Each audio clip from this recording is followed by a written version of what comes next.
संसार में आके है प्राणी, तू परम प्रभु को भूल गया। संसार में आकर हे प्राणी, तू परमेश्वर को भूल गया। तू सच्चिदानंद को भूल गया। तू परमेश्वर को भूल गया। बिहारी लाल की जय। तो सच्चिदानंद आप जब इस संसार में आए तो आप किसको भूल गए? सच्चिदानंद को भूल गए। तो सच्चिदानंद को भूल गए तो उसको जानना भी तो पड़ेगा जिसको आप विस्मृत हो गए हैं, भूल गए हैं। भाई जिसको आप भूल जाते हैं कोई याद दिलाता है ना आपको कि ऐसी बात है, तो आपको याद आ जाती है, हाँ भाई वो बात थी।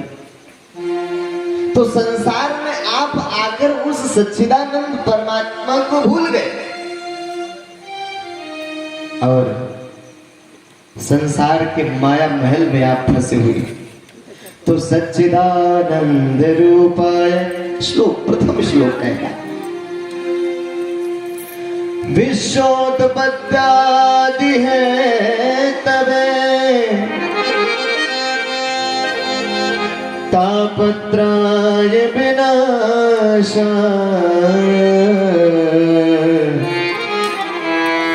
श्री कृष्णाय वयम्। तो भाई सच्चिदानंद का अर्थ क्या है? सत्य, चित्त और आनंद, जिसमें तीनों का समावेश हो उसको क्या कहते हैं? सच्चिदानंद कहते हैं। अब सत्य, चित्त और आनंद, इन तीनों का अर्थ क्या है? सत्य का अर्थ क्या है? सत्य का अर्थ क्या है? जो हमेशा सदा सर्वदा एक जैसा रहने वाला है। सदा सर्वदा जो एक रस रहने वाला है वो क्या है? सत्य। अगर बदल गया तो झूठ हो गया ना। आज आपने कोई बात कहा और कल अगर उसको आप बदल दे तो क्या हो गया? झूठ हो गया। यानी जब परिवर्तन हो गया किसी भी विषय वस्तु में, संसार में यदि परिवर्तन हो गया, यदि बदलाव हो गया तो झूठ है। अब बताइए, इस सत्य के सूत्र में आप रखकर देखिए कि कौन सी चीज सत्य है। आप सत्य हैं? नहीं, आप भी सत्य नहीं, क्योंकि आप में भी हर क्षण बदलाव हो रहा है, परिवर्तन हो रहा है। आप जन्म ली थी तब तो बाल सफेद नहीं न थे, मुंह में दांत तो थे कि नहीं थे जब जन्म ली थी? नहीं थे, लेकिन दांत आ गया। आप बालक थे, बालक से युवा हो गए और युवा से अब वृद्धावस्था को प्राप्त हो रहे हैं, अर्थात प्रतिक्षण आपके अंदर भी बदलाव हो। तो जब आपके अंदर बदलाव हो रहा है तो आप सत्य कहां है? सत्य है आप भी सत्य नहीं। ये खंबा सत्य है? नहीं। क्यों? क्योंकि यह भी पैदा हुआ है, एक दिन इसको भी नष्ट होगा। इतना ही नहीं, ये जो पृथ्वी है ना जिस पर आप बैठे हैं, यह पृथ्वी भी सत्य नहीं है। क्यों? क्योंकि यह भी पैदा हुई है। आपको पता है पृथ्वी कहां से आई है? सूर्य से पैदा हुई है पृथ्वी। पृथ्वी की उत्पत्ति कहां से हुई? सूर्य से हुई। तो जब उत्पन्न हुई है तो जो चीज सृष्टि में उत्पन्न होती है स्वाभाविक है एक दिन नष्ट होगा। तो एक दिन पृथ्वी भी जलमग्न होकर के प्रलय के माध्यम से विलीन हो जाती है, अर्थात पृथ्वी भी सत्य नहीं है। इतना ही नहीं, जिस सूर्य से यह पृथ्वी पैदा हुई है वह सूर्य भी सत्य नहीं है। क्यों? क्योंकि सूर्य की भी उत्पत्ति हुई। सूर्य ही नहीं, समग्र सृष्टि परमात्मा के एक अंश से पैदा होती है। परमात्मा के एक अंश से समग्र सृष्टि पैदा होती है। अर्थात सृष्टि जब पैदा हुई है तो एक दिन नष्ट भी होना है। ऐसा है कि नहीं भाई, जो पैदा हुआ है नष्ट होना है। तो इसका मतलब तो सृष्टि भी सत्य नहीं है। क्यों? जो चीज पैदा हुई और नष्ट हुई। अर्थात इस आंख से आपको जहां तक दिखाई दे रहा है उसमें से एक भी वस्तु सत्य नहीं है। क्यों? क्योंकि एक दिन वह नष्ट हो जाए। इसलिए कोई भी चीज इस संसार में सत्य नहीं है। तो सच्चिदानंद का अर्थ क्या हुआ? सत्य। अब सत्य कौन है? जो सृष्टि के पहले था। सृष्टि के पहले कौन था? अहमेवा समेवाग्रे नान्यम यद सदय सत्पर। भगवान ने कहा, हे ब्रह्मा, यह सृष्टि भी जब नहीं थी तब भी मैं था। मैं अकेला था। और जब मैं था तब इस सृष्टि में कुछ भी नहीं था। और मेरे अंदर ही ऐसा सत्य संकल्प हुआ कि कुछ हो और ये समग्र सृष्टि बन करके तैयार हो गई। तो सत्य कौन हुआ? भगवान परमात्मा। ये सृष्टि भी सत्य नहीं है क्योंकि सृष्टि भी परिवर्तनशील है। सृष्टि भी विनष्ट होने वाली है। तो सत्य कहां से हो सकता है? तो सच्चिदानंद का अर्थ समझिए क्या है? सत्य का अर्थ परमात्मा। और वो परमात्मा में क्या है? तो कहा चिद। चिद का अर्थ क्या है? शांति, पीसफुलनेस, असीम शांति है। लोग शांति खोजते हैं संसार में कि कहीं से शांति मिल जाए। क्यों शांति खोजते हैं? क्योंकि आपकी वृत्ति संसार में भटक रही है। अभी यहां आप बैठे हैं लेकिन बहुत लोगों का दिमाग घर पे होगा। इतना ही नहीं, आरती आप पूरी ओम जय जगदीश हरे करते हैं। अपने अंतःकरण से आप थोड़ा विचार कीजिए कि कितना देर आप आरती में रहते हैं। कितना देर रहते हैं? मन आया आपको भटा कर ले गया। शरीर यही है लेकिन वृत्ति आपकी सब कहीं और चली गई। पता लगा जब अंतिम पंक्ति आई, तन मन धन सब है तेरा, तो लौट करके आ रहा, बीच में गायब। ये क्या है? शांति नहीं आपके पास। जब शांति होगी तो वृत्ति स्थिर हो जाएगी। किसी प्रकार का चांचल्य नहीं रह जाएगा। किसी प्रकार का कोई चांचल्य नहीं। परम शांति, परमानंद और शांति आ जाए। लेकिन परमात्मा में क्या है? परम शांति है। तो चिद का अर्थ क्या है? शांति। सत्य का अर्थ क्या है? जो सदा सर्वदा एक रस रहने वाला है, उसमें कभी कोई परिवर्तन नहीं होता। वो है परम सत्य। चिद का अर्थ क्या है? शांति और आनंद। आपके पास आनंद नहीं, आपके पास आनंद नहीं। मजा तो आपको भी आता है लेकिन वो जो मजा है उसका नाम आनंद नहीं है, उसका नाम सुख है। क्या नाम है? सुख है। सुख और आनंद में बहुत बड़ा अंतर है। इतना बड़ा अंतर है कि जितना जमीन और आसमान। सुख जो होता है वो वस्तुओं से प्राप्त होता है लेकिन आनंद वस्तु से प्राप्त नहीं होता। सुख किससे मिलेगा? अच्छा अच्छा खाइए सुख मिलेगा, अच्छा अच्छा पहनिए सुख मिलेगा, घर बढ़िया बनवा लीजिए, सुख मिलेगा, बच्चे की नौकरी मिल जाए, सुख मिलेगा, लेकिन वो आनंद नहीं है। भ्रमवश लोग आनंद उसको कह देते हैं। हमारे संगीताचार्य जी आनंद शब्द का बहुत प्रयोग करते हैं कि व्यास जी चला जाए, आनंद लिया जाए, लेकिन वास्तव में आनंद नहीं है। आनंद नहीं। इसका नाम क्या है? सुख। इसका नाम क्या है? सुख, आनंद नहीं है। दुख मूलम ही संसार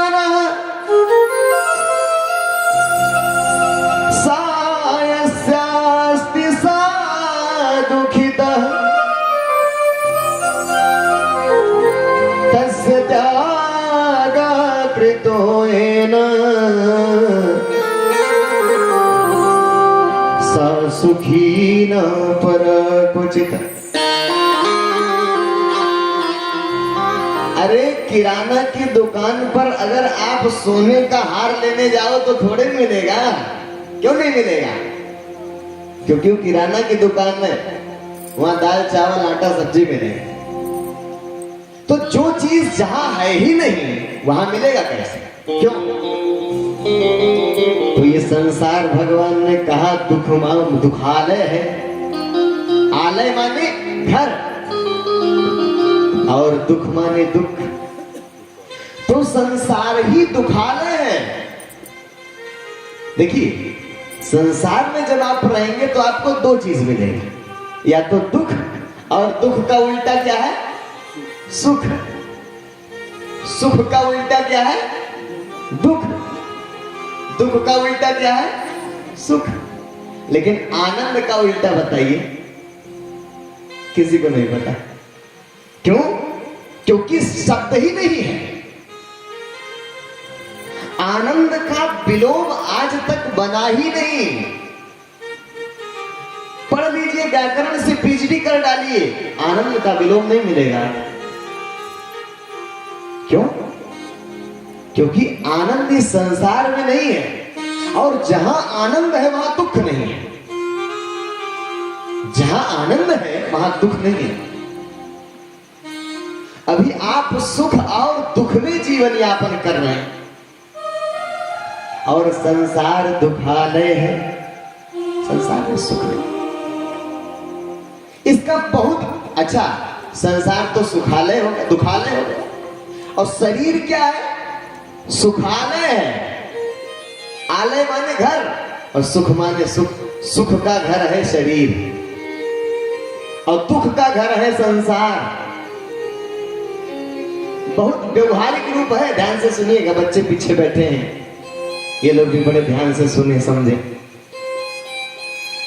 जब भी आप संसार की ओर जाएंगे, जब भी आप संसार की ओर जाएंगे, जैसे उदाहरण मान लीजिए, आपको गेहूं बोना है,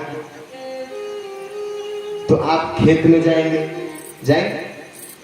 हल चलाएंगे तो भी कष्ट होगा, धूप में आप पानी चलाएंगे तो भी कष्ट होगा, गेहूं उगेगा उसकी देख रेख करना पड़े तो। क्यों? क्योंकि आप संसार की ओर जा रहे हैं, इसलिए कष्ट हो रहा है। फसल बड़ी बड़ी होगी, काटेंगे तो भी कष्ट होगा, दाएं करके उसको घर में लाएंगे तो भी कष्ट होगा। अब जब वो आ गया और उसकी आपने गेहूं का आटा बनाया, और आटा बनने के पश्चात जब रोटी बनाई, और रोटी में घी लगाकर जब शरीर में डाले, तब मिला क्या? सुख। यानी इतने प्रोसीजर में आपको दुख मिला। क्यों? क्योंकि संसार की तरफ आप जा रहे थे, इसलिए दुख मिला। क्यों? क्योंकि दुख मूलम ही संसार, संसार दुखालय है। और सायस्यास्ति सा दुखितः, और जो इसमें है निसंदेह दुख होगा। यदि आप संसार की ओर जाएंगे तो निसंदेह आपको दुख होगा। देख लीजिए व्यवहार में। लेकिन जब यही संसार शरीर की ओर आएगा, तब क्या होगा? सुखानुभूति होगा।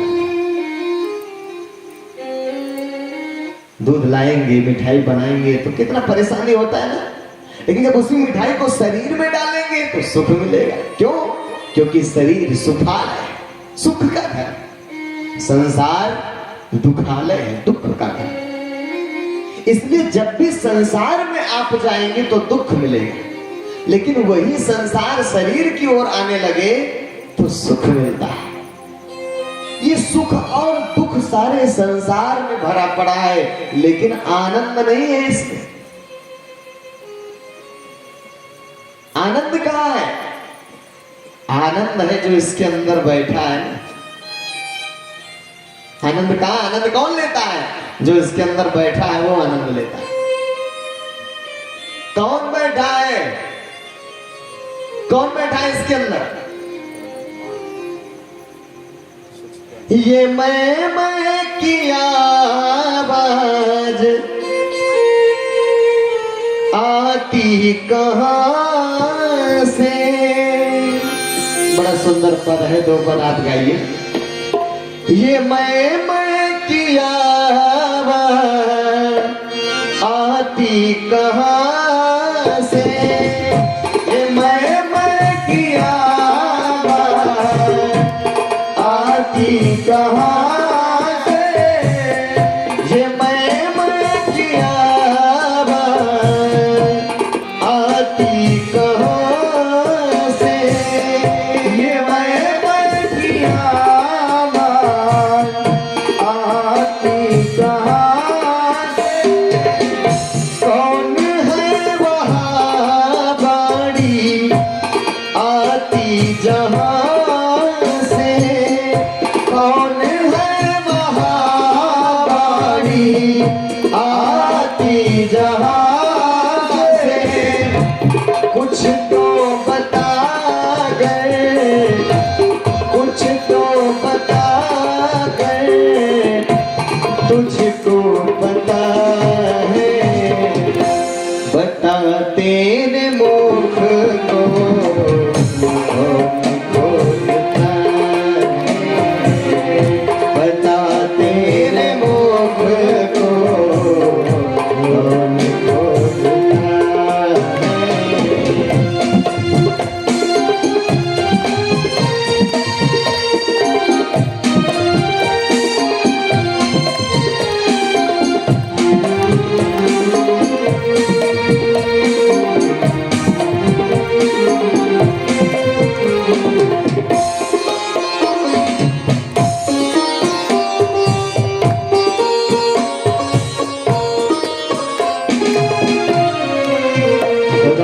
सदानंद सरकार की।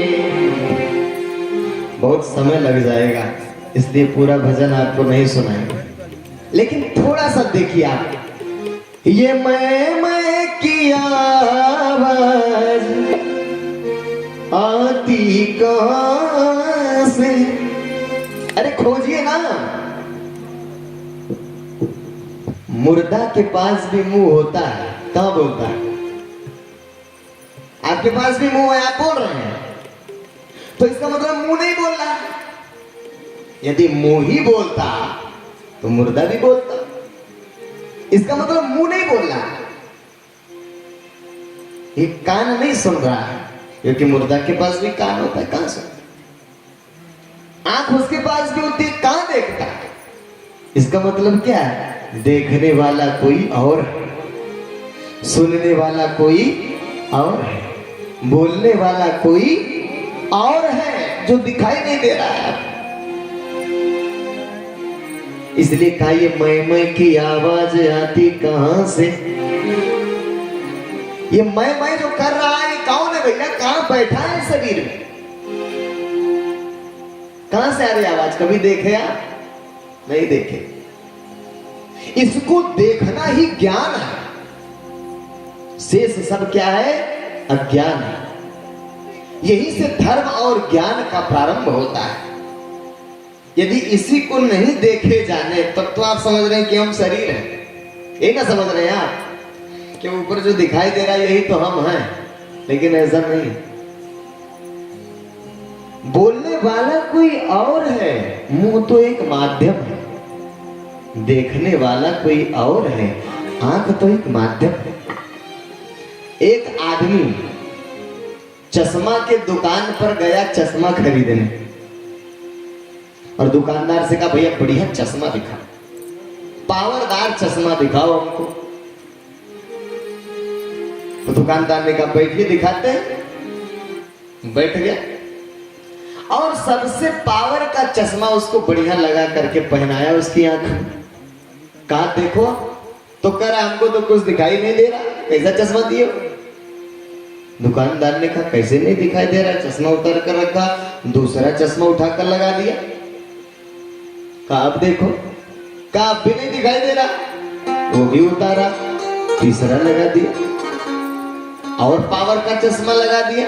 कहा अब देखो, कहा भैया अब भी नहीं दिखाई दे रहा। दुकानदार ने सोचा कि हमारा चश्मा खराब है कि इसकी आंख खराब है, समस्या क्या आ रही है? सारी दुनिया हमारे चश्मों को ले जा रही है, कह रहा है हमको कुछ दिखाई नहीं दे रहा। तो ध्यान से उसकी आंख की तरफ वो देखने लगा। उसकी आंख की तरफ, जब वो चश्मा लगाता था तो अपनी अज्ञा को बंद कर लेता, जब वो चश्मा लगाता तो अपनी आंख को बंद कर लेता। तो वो कहा अरे अज्ञा काहे बंद कर ले रहे हो?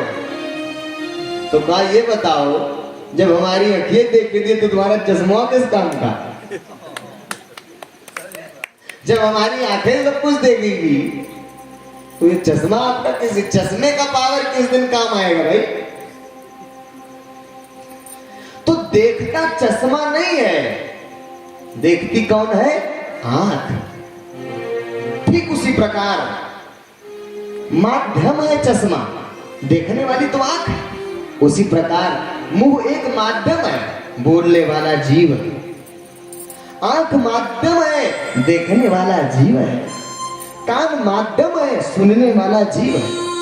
और वही जीव शरीर से निकल जाएगा ना, शरीर मरणासन्न हो जाएगा।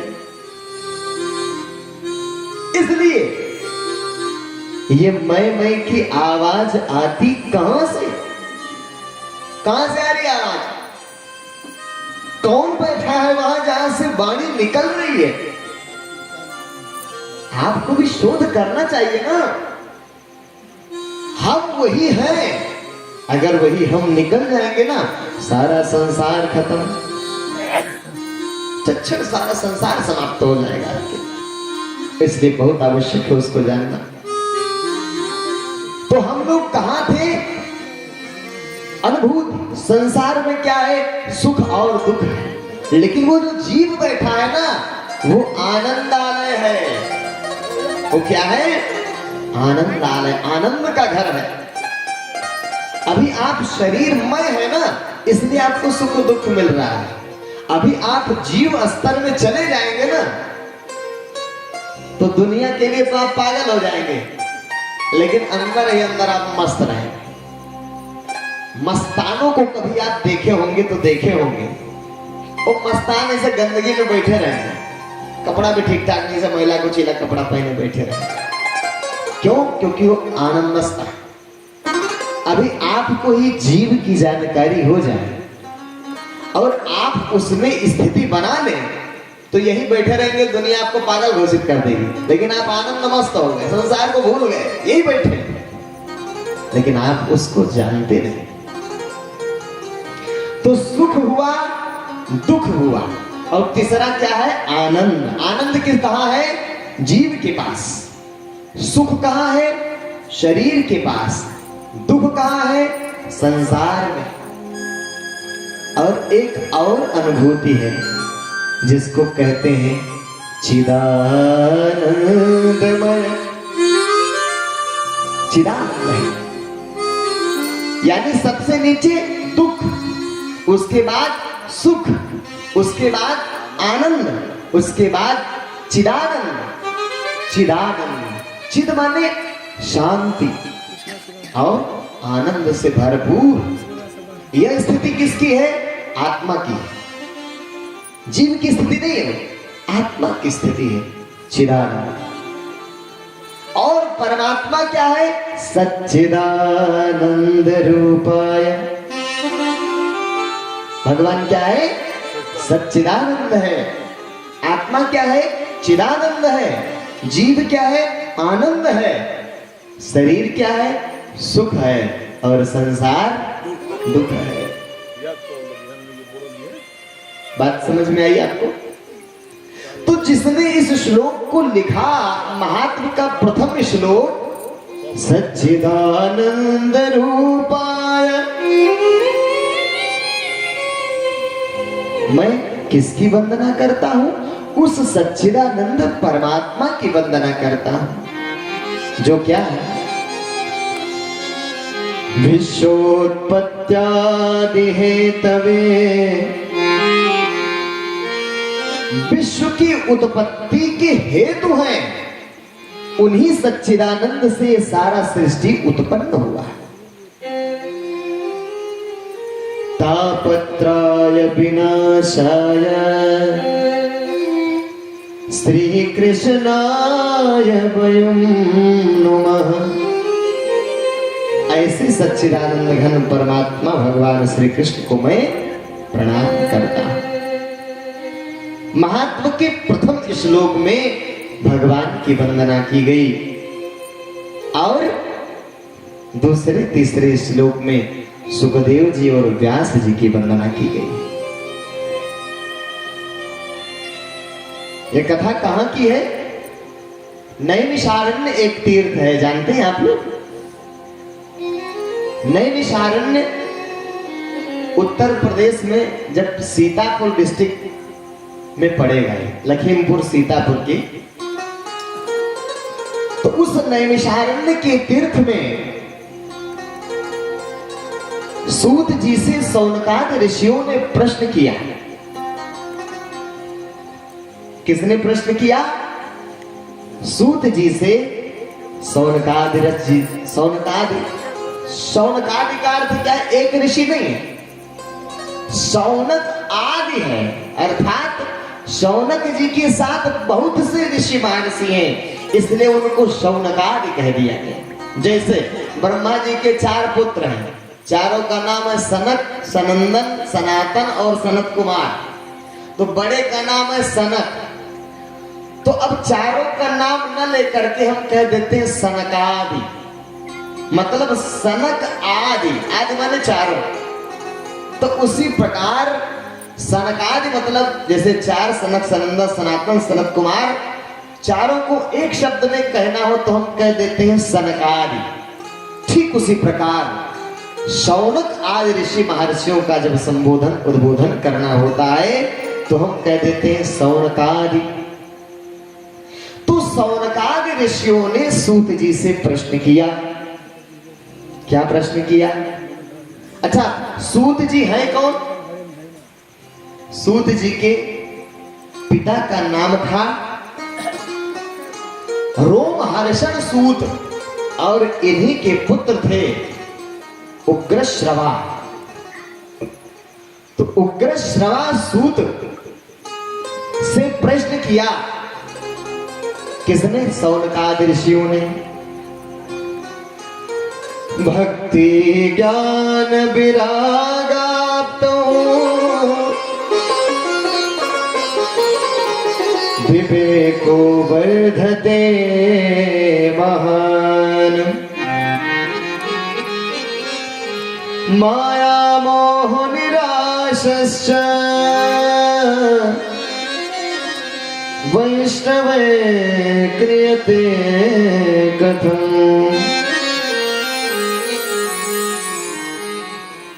हे सूत जी, आखिर जो वैष्णव लोग हैं वो भक्ति, ज्ञान और वैराग्य का वर्धन किस प्रकार हो, इसके लिए क्या करते हैं, क्या उपाय करते हैं? तो सूत जी क्या कहते हैं? एतस्माद् परं किंचित् शुद्धैना विद्यते, जन्म जन्मांतरे भवेत् पुण्यो तदा भागवतं लभेत्। श्रवणयापि बहुर्भ्यो न लभ्य श्रवणवन्तोऽपि बहवोऽयं न विद्यु आश्चर्यो वक्ता कुशलानुशिष्ठ आश्चर्यो ज्ञाता कुशलानुशिष्ठ।